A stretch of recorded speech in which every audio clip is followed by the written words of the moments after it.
নারী সংস্কার কমিশনের সুপারিশগুলো প্রস্তাবনার পর্যায়ে থাকায় এ সংক্রান্ত রিট খারিজ করে দিয়েছেন হাইকোর্ট। তবে এসব সুপারিশ সরকার বাস্তবায়ন করলে তখন সংক্ষুব্ধ রিটকারী আবারও রিট দায়ের করতে পারবেন বলে আদেশ দিয়েছেন আদালত।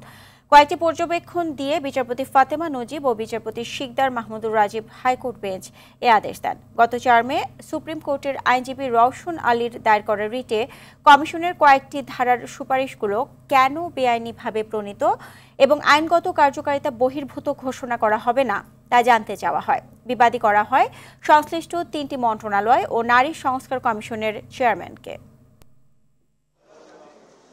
আমাদের যে কাঙ্ক্ষিত যে প্রতিকার আমরা চেয়েছি সেটার যদি কাঙ্ক্ষিত উত্তর বা সেটার যদি কাঙ্ক্ষিত কোনো নির্দেশনা, দিক নির্দেশনা, অবজারভেশন আমাদের আদেশে চলে আসে, তাহলে কিন্তু আর আমাদের অ্যাপিলেট ডিভিশনে যাওয়ারও প্রয়োজন হবে না।